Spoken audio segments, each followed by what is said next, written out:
Magandang gabi mga kakusina. So late night, kailangan natin magluto ng dinner. So dahil medyo nagmamadali tayo ngayon, pero kailangan masarap pa rin nating lulutuin, magluluto tayo ng chicken teriyaki. So mabilis lang to, ito ang ating mga kailangan. Okay, so meron tayo ditong tatlong chicken leg and thighs. So ang una natin gagawin, gawa muna tayo ng sauce. So mabilis ang sauce ng teriyaki. Kailangan natin ng sibuyas, red onion, white onion, pwede pong gamitin. Quarter lang natin siya. Yan. Lagyan natin dito sa isang bowl. Then luya.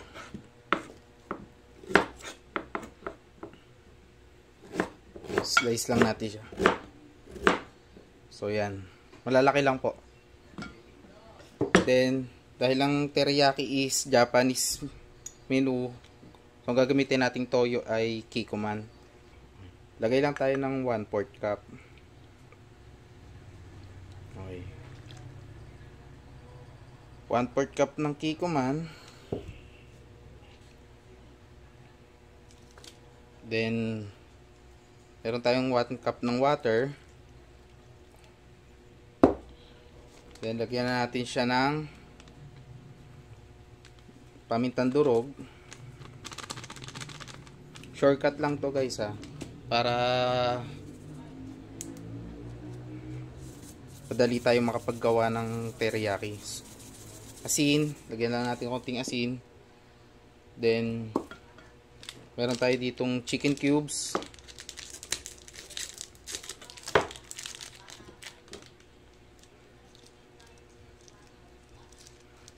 Half lang po ng chicken cubes ang ating gagamitin. So yan. Okay, wag po kayo mabother kahit na nilagay natin na buo yung chicken cubes. Mamaya po matutunaw yan pagka pinakuluan na natin itong sauce. Okay, so ang gagawin natin sa ating chicken leg and thighs, i-debone natin siya para mabilis maluto. Tanggalin natin yung buto.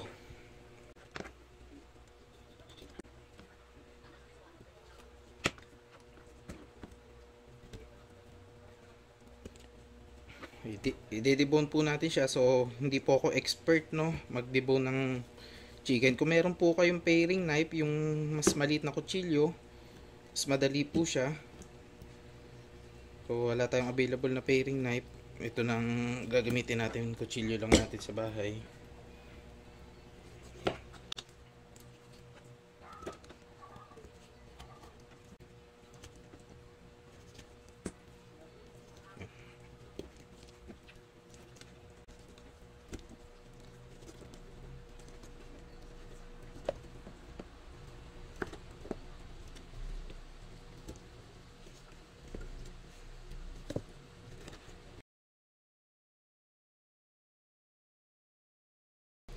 So yun, natanggalan natin yung buto ng ating chicken leg and thigh. Lagay lang natin to, then tanggalin lang ulit natin yung, i-debone pa natin yung iba. Okay, so ito na yung ating dinebone na chicken leg and thigh, yung tatlo. So gagawin natin dyan, season lang natin to ng salt and pepper. Yan. Salt and pepper.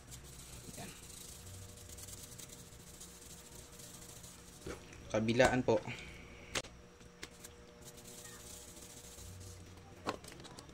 Pepper. So bakit salt and pepper lang yung ilagay natin sa manok? Para hindi siya madaling masunog, dahil isi-seared lang po natin to. Maganda sana kung pwede rin to ihawin kung may time kayo, pero pag nagmamadali kayo, so pwede nating i-seared to. Then yung sauce natin, kaya natin ibinabad na ngayon para lumabas na kagad yung lasa ng luya at saka sibuyas sa sauce. Papakuluin na lang natin yan mamaya. Yung mabilis na proseso. Okay, so may pinainit na tayo ditong kawali. Kawali at may katamtaman na dami ng mantika. So yan, mainit na po siya. Lagay na natin yung manok.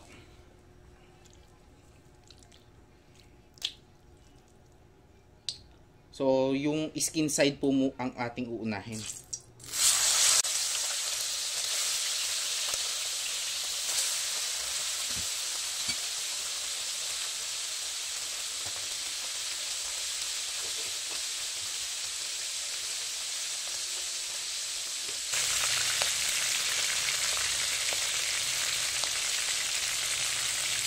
Okay, so pag sinood natin yung chicken, dapat mainit na po yung mantika natin para mabilis po mag-brown yun. So yan, ang gusto po natin mangyari dito is mapa-brown natin yung ating karne. Kahit hindi po siya totally well done, okay lang po dahil papakulong pa naman natin siya mamaya sa ating sauce. Okay, so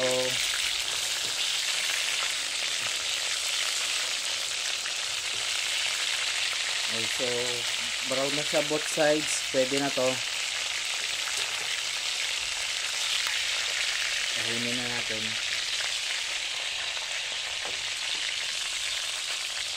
Okay, so after natin ma-seared yung both sides ng chicken, so yung brown na yan ang ating nahanap. So sauce naman gawin natin.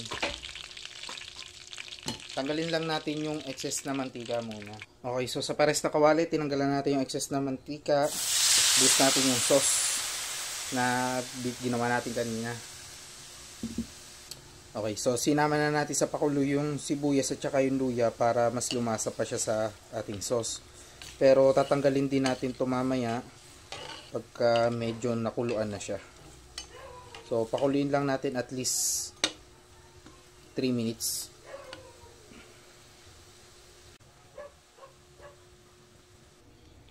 Okay, habang pinapakuluan natin yung ating sauce, gagawin natin yung ating chicken. Lagyan lang natin siya ng konting slice para ma-sure lang natin na maluluto yung laman niya. So, lagyan lang natin siya ng 2 slice na ganyan. So, yan. So, luto naman na rin yung laman niya, pero kailangan pa natin ito pakuluan sa sauce para kumapit yung lasa ng ating teriyaki sauce na ginawa.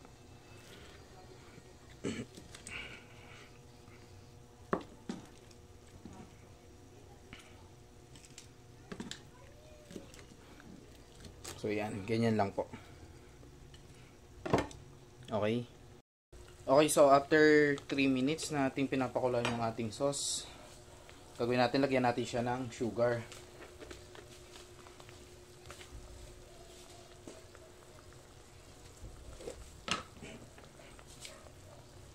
Pwede white sugar, pwede brown sugar, kung anong available sa bahay nyo. So lagyan lang natin siya ng mga 3 tablespoon.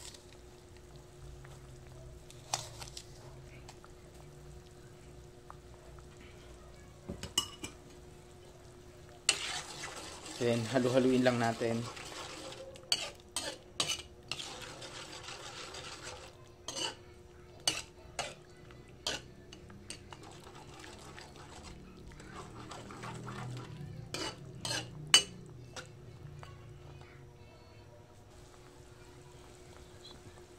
Ayun, so dagdagan pa natin siya ng konting tubig, mga half cup, para mabigyan pa natin siya ng mas mahabang oras na pagpapakulo.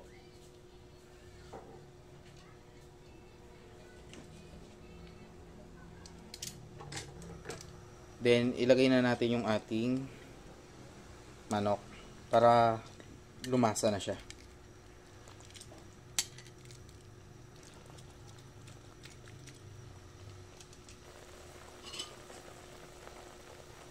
Okay, so after 2 minutes na kumukulo siya kasama yung ating mga pampalasa, so pwede na nating tanggalin yung ating luya tsaka sibuyas.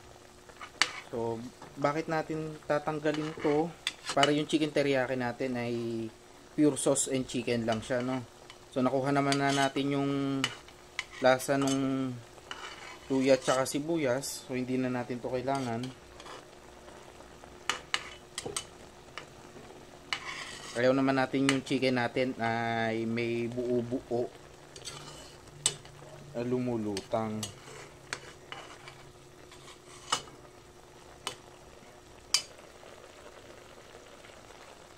Okay, so reduce lang natin bahagya yung ating sauce.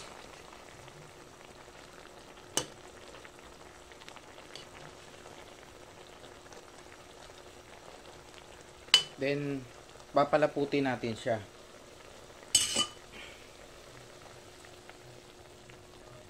Okay, so meron ako ditong cornstarch and water mixture. 1 tablespoon ng cornstarch, then 2 tablespoon ng water. Ito yung ating gagamitin pampalapot.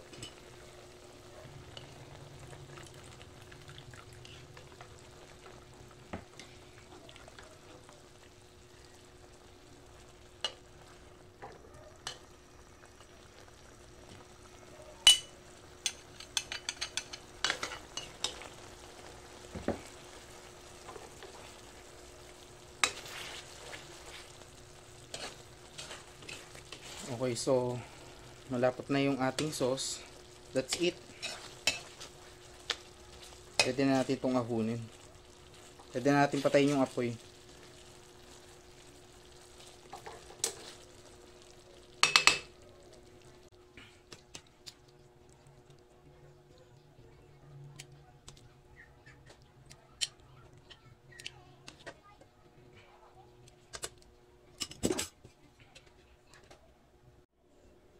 Okay, so ito na ang ating chicken teriyaki. Madali lang lutuin, then sigurado magugustuhan ng inyong pamilya. Maraming pong salamat sa inyong panonood and see you sa ating next vlog.